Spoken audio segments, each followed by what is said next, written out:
దేవుని ఘనమైన శ్రేష్టమైన పరిశుద్ధ నామమునకు మహిమ స్తుతి ప్రభావములు కలుగునుగాక. మిమ్మల్ని అందరినీ కూడా ఈ యొక్క అనుదిన ధ్యానాలకు ప్రేమతో ఆహ్వానిస్తూ ఉన్నాను. ఈరోజు ప్రత్యేకంగా ఆగస్టు 15వ తేదీ ఇండిపెండెన్స్ డే మనం జరుపుకుంటూ ఉన్నాం. మీ అందరికీ కూడా హ్యాపీ ఇండిపెండెన్స్ డే శుభాకాంక్షలు తెలియచేస్తూ ఉన్నాను. దేవుని బిడ్డలారా, మరి 78 సంవత్సరములు అయ్యింది మనకు స్వాతంత్రం వచ్చి. ఈరోజు జరుపుకోవడానికి దేవుడు కృప చూపిస్తున్నారు. మరి ఈ దినము కొరకై పరిశుద్ధాత్మ దేవుడు సిద్ధపరిచిన వాగ్దానమును ప్రార్థనా పూర్వకముగా పొందుకుందాం. దయచేసి అందరూ కూడా తలలు వంచండి, ప్రార్థన చేసుకొని ప్రభు ఈ దినము కొరకు సిద్ధపరిచిన వాగ్దానాన్ని ప్రార్థనా పూర్వకముగా పొందుకుందాం. ప్రార్థన. పరిశుద్ధుడ, నీకు వందనాలు, స్తోత్రాలు. ఉదయకాల సమయంలో మేమందరం నీ సన్నిధికి వచ్చి ఉన్నాము. ప్రభువా, ఈరోజు మాతో మీరు మాట్లాడి మాకు సహాయం దయచేసి మమ్మలను బలపరచమని యేసు నామమున అడిగి వేడుకొనుచు ఉన్నాము మా పరమ తండ్రి, ఆమేన్. ఈ దినం దేవుని వాగ్దానము చదువుకుందాం. బైబిల్ గ్రంథాలు తెరవండి.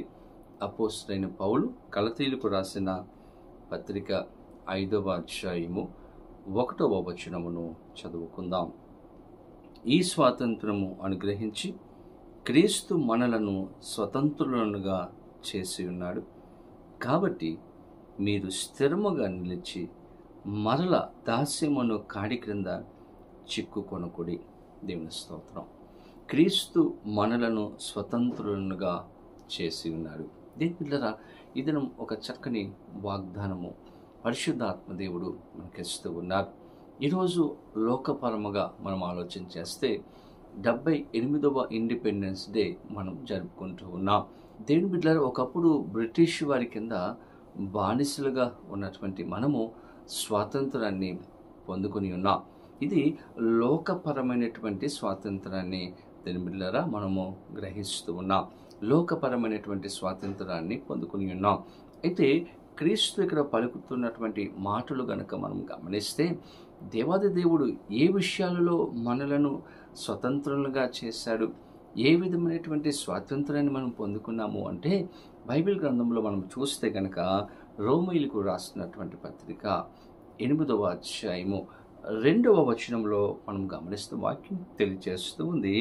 క్రీస్తు యేసునందు జీవమునిచ్చు ఆత్మ యొక్క నియమము పాప మరణముల నియమము నుండి నన్ను విడిపించెను. ఈరోజు ఏ విషయాలలో ప్రభు మనకు స్వాతంత్రాన్ని అనుగ్రహించాడు, ఏ కార్యముల నుండి దేవుడు మనలను విడిపించాడు అంటే, పాప మరణముల నియమము నుండి దేవుడు మనలను విడిపించాడు.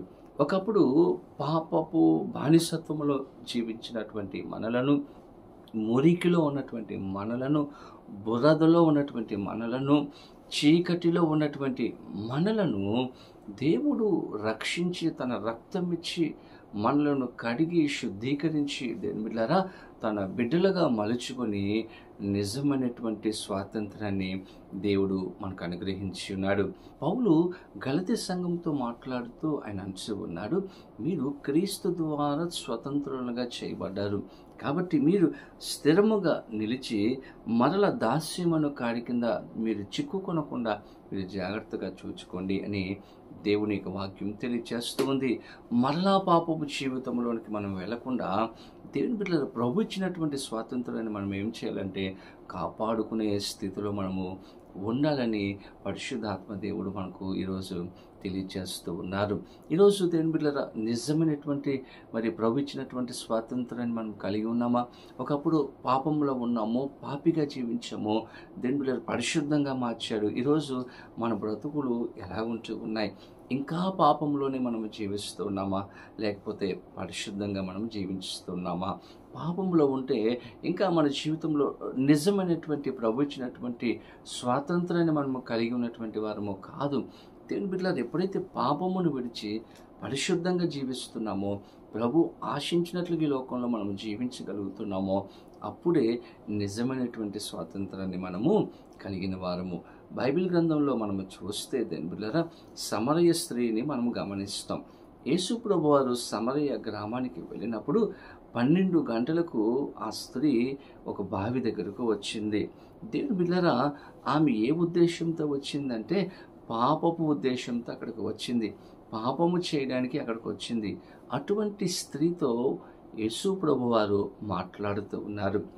ఆయన యొక్క వాక్యమును బోధిస్తూ సత్యమైనటువంటి మాటలు ఆ సమరయ స్త్రీకి తెలియచేసినప్పుడు, ఆమె జీవితమును బట్టబయలు చేసినప్పుడు, ఆమె ఏ స్థితిలో ఉందో ఆమెకు తెలియచేసినప్పుడు, నిజముగా ఆయన గొప్పవాడు అని ప్రవక్తని గ్రహించి దేవుని బిడ్డలారా ఆమె జీవితాన్ని ప్రభువుకు సమర్పించుకుంది. నిజముగా ఆమె జీవితంలో మార్పు కలిగింది. పాపమును విడిచిపెట్టింది. పాపపు కొండను విడిచిపెట్టి దేవుని బిడ్డలారా ఆమె గ్రామములోనికి వెళ్ళి అనేక మందిని యేసు ప్రభు దగ్గరకు నడిపించింది. ఆమె ఒక మార్పు చెందినటువంటి స్త్రీగా అక్కడ జీవించినట్లుగా కనపడుతున్నట్లుగా మన బైబిల్ గ్రంథంలో మనం చూస్తాం. నిజమైనటువంటి స్వాతంత్రాన్ని ఆమె పొందుకుంది. ఒకప్పుడు పాపి, కానీ పరిశుద్ధంగా మార్చబడింది. దేవుని బిడ్డలారా దేవుని కోసం ఆ గ్రామములో నిలబడింది. ఈరోజు మనము కూడా ప్రభువు ద్వారా రక్షింపబడ్డాం. ఆయన రక్తంలో కడగబడ్డాం. దేవుని బిడ్డలారా ఈరోజు ప్రభు కోసం జీవిస్తున్నామా? లోకములో ఏదైతే విడిచిపెట్టమని దేవుడు కోరుకున్నాడో వాటిని మనము విడిచిపెట్టి ప్రభువును వెంబడిస్తున్నామా? నిజమైనటువంటి స్వాతంత్రాన్ని మనము కలిగి ఉన్నామా? దేవుని బిడ్డలారా ఆయన మన కోసం మరణించాడు. తన జీవితాన్ని త్యాగం చేశాడు. ఎందుకంటే మనము పరిశుద్ధంగా జీవించాలని, నిజమైన స్వాతంత్రాన్ని కలిగి ఉండాలని ఈరోజు ప్రభు ఆశించినట్లుగా దేవుని బిడ్డలారా నిజమైన స్వాతంత్రాన్ని మనం కలిగి ఉంటే ప్రభు సంతోషపడతాడు. అటువంటి కృప పరిశుద్ధాత్మ దేవుడు ప్రతి ఒక్కరికి అనుగ్రహించి సహాయము చేయను గాక. ఆమేన్. ప్రార్థన. పరిశుద్ధుడా నీకు వందనాలు, స్తోత్రాలు. ఈరోజు మాకు ఇచ్చిన అయ్యా నిజమైనటువంటి స్వాతంత్రమును బట్టి మీకు వందనాలు. అయ్యా పాపము నుండి మమ్ములను అయ్యా స్వతంత్రులుగా మీరు చేస్తున్నారు ప్రభా. ఈరోజు మీరు ఏదైతే సెలవిచ్చినారో దాని ప్రకారం మేము జీవించడానికి కృప చూపించండి. పాపమును ఇహలోకపరమైనటువంటి కార్యాలను మేము విడిచిపెట్టి మిమ్ములను వెంబడించే వారముగా నీ ప్రియ బిడ్డలుగా మేము ఈ లోకంలో జీవించడానికి మాకు సహాయం చేసి అయ్యా మేము ఒక సాక్షిగా ఈ లోకంలో బ్రతికే కృపను మాకు అనుగ్రహించమని ఈరోజు ఎవరెవరైతే ఈ ప్రార్థనలో ఏకీభవించి ఏ విషయాల కొరకైతే తండ్రి ఈరోజు కనిపెడుతూ ఉన్నారో ఆ కార్యములు జరిగించమని సహాయం చేయమని నడిపించి సమాధానం సంతోషముతో మీరు నింపమని యేసు నామమున అడిగి వేడుకొనుచు ఉన్నాము మా పరమ తండ్రి. ఆమేన్. తండ్రి, కుమార, పరిశుద్ధ ఆత్మ త్రియేక దేవుని యొక్క దేవుని ఆశీర్వాదము సదాకాలము కలుగును గాక. ఆమేన్. దేవుడు మిమ్మలను దీవించును గాక. ఆమేన్.